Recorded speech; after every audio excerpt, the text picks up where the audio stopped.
Okay, we are going to be talking about the toxic stress cycle.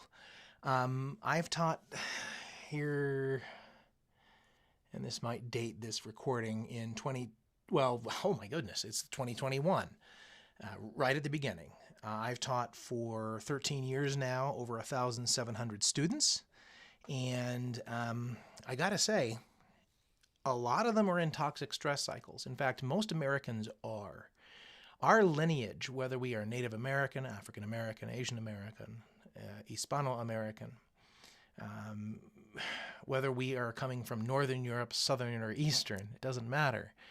We all, due to human history, all come from traumatized populations. Some more than others, of course.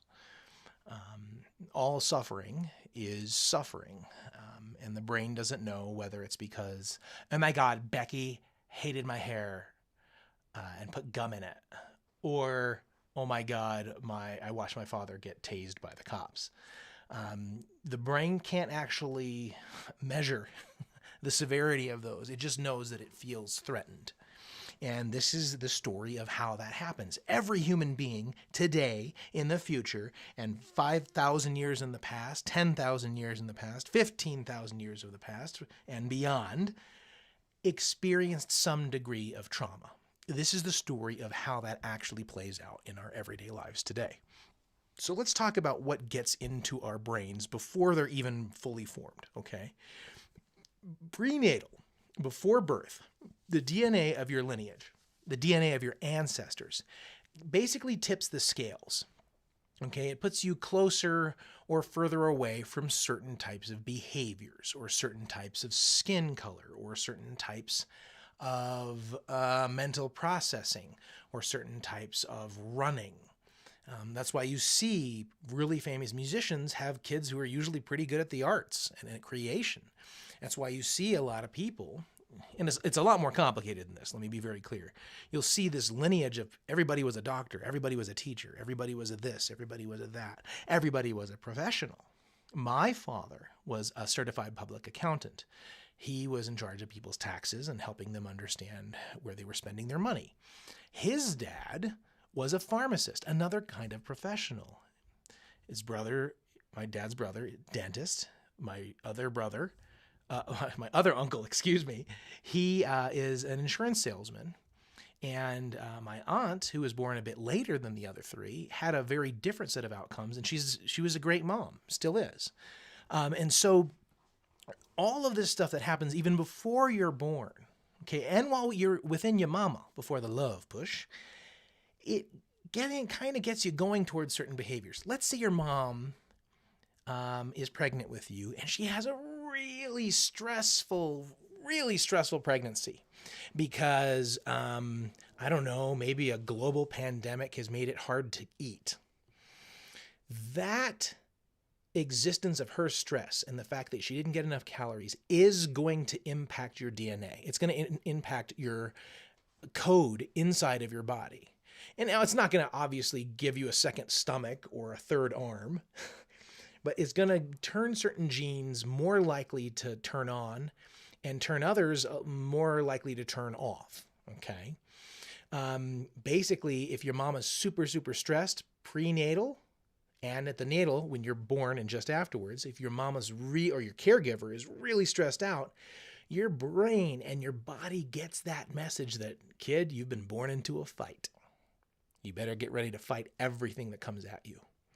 And it can influence you that way. So again, the stress levels of your caretakers are based on their ability to provide Maslow's hierarchy, which we talked about last time, to you. If your parents, if your family members cannot provide these when you come out to mama and just afterwards, that happened to me. My mom fed me, loved me, cleaned me, but she couldn't be there completely present because she was super, super, super sick with a disease she had picked up in Mexico from the water.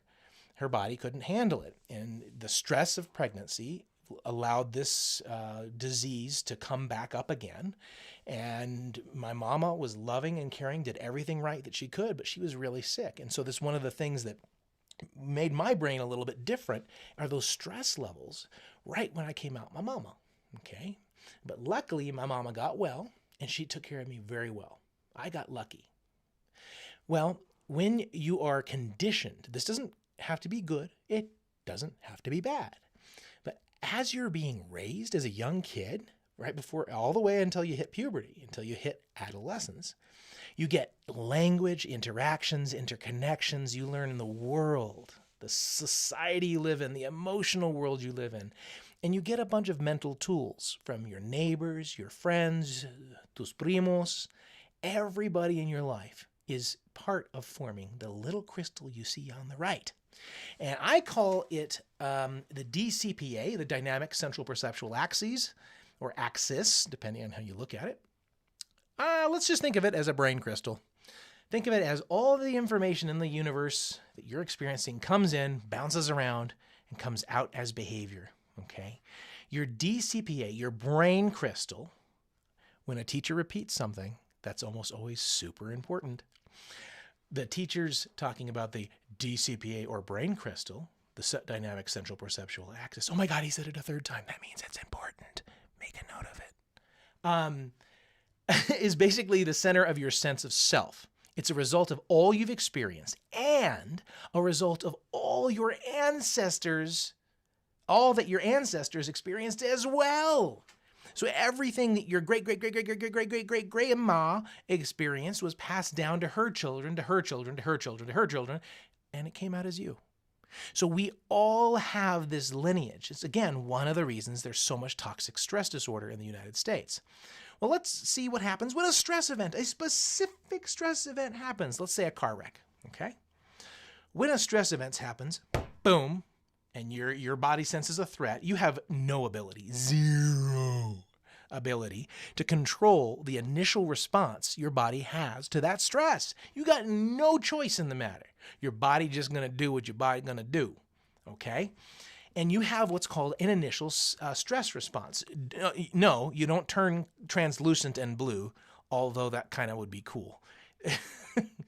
People can't suddenly see through you, but all of these systems and many more inside of your body go through chemical and physical changes that prepares your body to deal with the stress, okay? And this happens in a fraction of a second. I believe 0.3 of a second.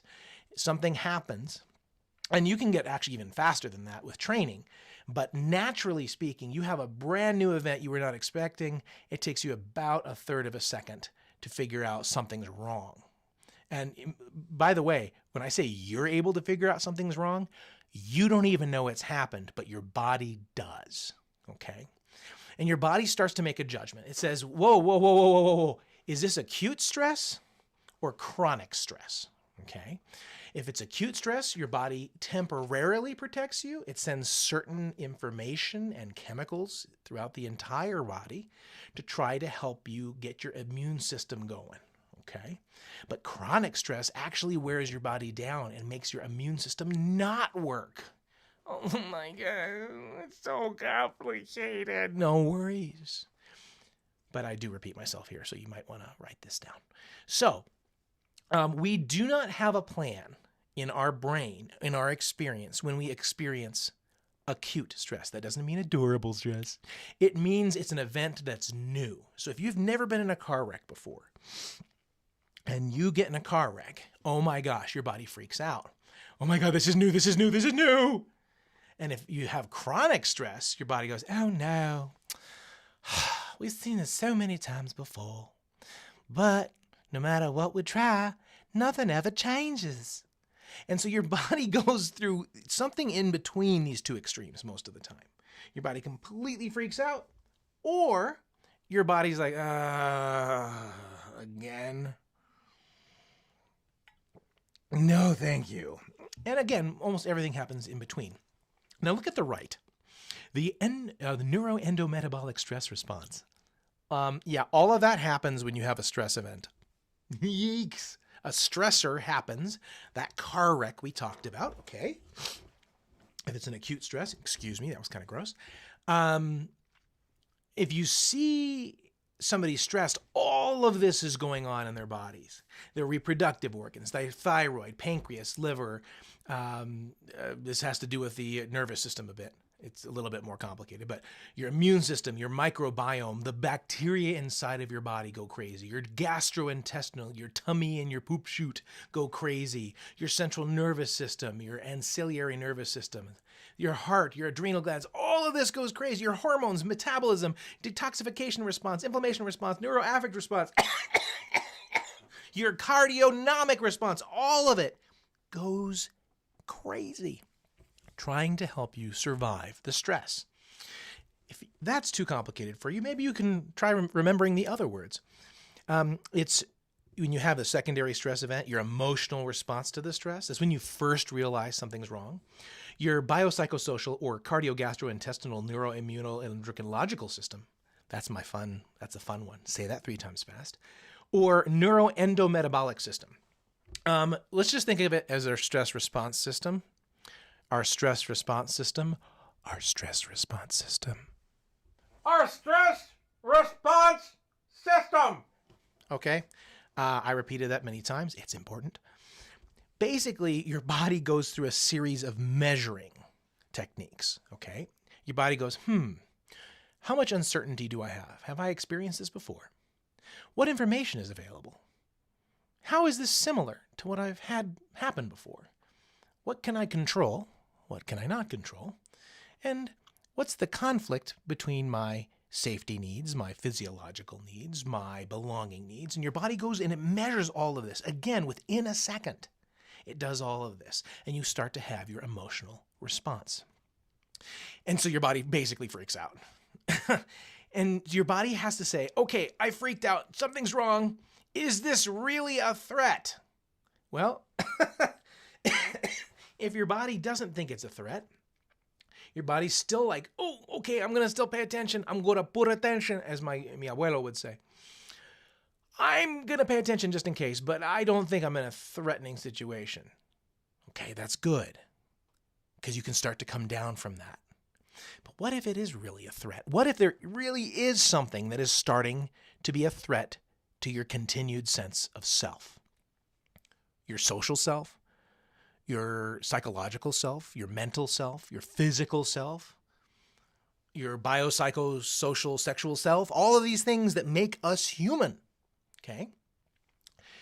If that gets threatened, we have a stress response. And it's not always a bad thing. It can be a good thing. It's like, well, hello, stranger. You're attractive. Hello. That can actually cause a stress response too. And that's the 4th F in fight, flight, or freeze. The 4th one, which is engaged through romance, if you will, relationships, is fornication. If you thought it was another F word, you're probably pretty reasonable. We will use the word fornication. You were not put together, by the way, at a Valero. Keep that in mind. So, if your body thinks there is a threat response, or your body's agitated, your sense of self is being threatened, or you have an opportunity to survive, adapt, and reproduce, you go into fight, flight, or freeze mode. And again, if you're safe, generally, fornication mode will happen eventually for most people. Not everybody, but the vast majority of people. So, fight, flight, freeze. What happens next? Well, you have a physical response first, a social search, and a mental reset or retreat. Yes, fight, flight, and freeze are basically the same thing, just through different lenses, through different windows we look through. Think of them as, well, maybe like red, yellow, and blue tinted sunglasses. The world will look a little bit different through each of those lenses. So if you decide to fight, your body gets ready to fight. Flight, your brain is telling you to get away from the situation and find allies. And 3 is when you can mentally reset or retreat. Sad story alert. So maybe a trigger, I don't know. I had a young lady who was sexually harassed by one of her fellow students. And he touched her in such a way that reminded her of something that happened in her family. Something very traumatic. She asked to use the restroom, and a few minutes later, a girl came into my classroom. The bathroom was right outside of my classroom, and said, "There's a girl that's asleep in the bathroom." Well, it turns out this girl was triggered to something, again, horrible that had happened to her as a child. And she couldn't escape because she knew she was at school. I let her use the restroom, but that wasn't enough. She was having a traumatic experience. She shut down. She shut down so bad we couldn't wake her up. The only thing that did, and she wasn't on drugs. Let me be very clear. She wasn't on drugs, but the thing that got her out of being in basically a tiny coma, they gave her the same drug they give to people who have overdoses on opiates, opium, heroin, okay? And she woke up. It turns out her brain shut her body down so hardcore we couldn't wake her up. And only a drug that is supposed to wake you up was able to do it. And she was not high. She had no drugs in her system. That's how bad her trauma was. And so she had internalized that trauma. And it came out over time that we learned, the teachers and the healthcare people from our school district found out that she had internalized a lot of these things that had happened to her, and we got her the help she needed. But when you internalize the threat because you and your allies can't express emotion or you can't change the situation, you start to basically get into that nasty cycle. If you externalize in a healthy way, if you externalize the threat by expressing your emotion and you're able to attempt change in a way that doesn't cause more stress, you start to escape the cycle. Okay? You start to recover because you took action. So what happens on the internalization side? Well, you internalize too much, you become habituated. You adapt by temporarily accepting the increasing destabilization of your life. And if you keep that going, you get maladaptive normalization, and you permanently accept the increasing destabilization of your life and pass this sensibility down the generations to other people you meet, to your own children, to their children. Our goal in this class and in life is to externalize the things that have happened to us, to express the emotions and attempt to change the way things are. Ladies and gentlemen, I don't have to tell anybody listening to this, anybody watching this, there's a lot of pain in this world, and it doesn't have to be this way. I'm telling you, it doesn't have to be this way. Somebody, a group of somebodies, and it's a very complicated group of somebodies. It's much larger than a bunch of people sitting in a room somewhere, okay? Let's be very clear. There's not a conspiracy theory where 30, 40 people run the world. It's more like 400, but we all run the world.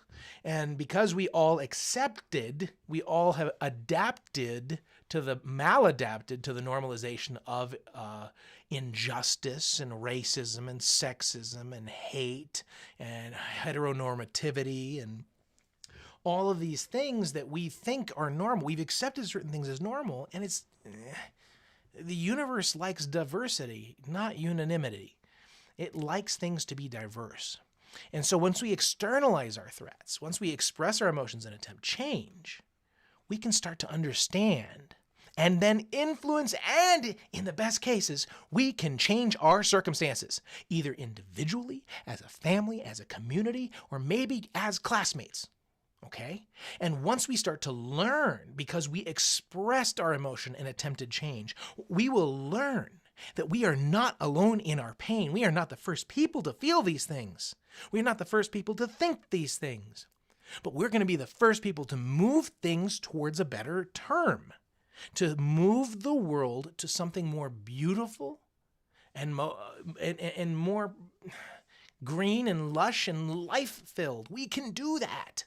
But we first have to externalize our emotions and attempt the change in the first place. Once we've learned how to do that, we start to adapt and we start to see healthiness is the best way to go forward. We learn to interrupt, control, or lessen the threats to our continued senses of self. Now, you can see the two cycles here on one screen. We're all born from pre-existing cycles, damage to our DNA, structures built from our parents' DNA, and then we're born. We're conditioned. We get through life and then have stress events happen. Everybody has a stress-free life. The only stress-free are the dead. Their stress is multiplied into the people that love them. Yeah, that's kind of deep. Anyway, so you have the stress response and you either are able to express it and start to understand your stress, or you repress it and accept it. And you just start going back into the same cycles. That's why I had a high school student once who got really, really, really mad at me. And that student, this is hard to believe, that student was caught out after I made him a little bit angry. And it was not very angry. It was something pretty small. I was like, dude, come on. I need to get through this lesson. Well, that was enough to trigger this kid. He went outside of my classroom and peed on my portable. That's what a little 5-year-old does. Why was he doing that? Did I get mad at him? Did I write him up? No, I got the hose and I said, hey, what happened to you when you were about 5 or 6? And the kid started crying. He's like, how did you know? I said, well, because a 5-year-old or a 6-year-old would pee on the building to get back at the person he was mad at. So you acted like a 5-year-old, so I asked what happened when you were 5, buddy. And we got him the help he needed. I just love this. We can break the toxic stress cycle, but we have to do it by expressing ourselves and understanding ourselves so that we can learn and evolve and overcome our traumas. So that seems a lot more complicated than just people are good and people are bad. Well, maybe. Maybe it's overwhelming. But here's the good news. Our brains are built to make these choices. We can either repeat the past or learn to evolve. I don't know about you. I like the second one. I'd prefer to learn to evolve rather than repeat the past again and again and again, like a hamster running on a wheel. Your next task is going to be up to your teacher. With all of that in mind about the toxic stress cycle, let's look at the stress in our lives or in other people's lives and how it's going to help us understand how to adapt, survive, and reproduce in the future.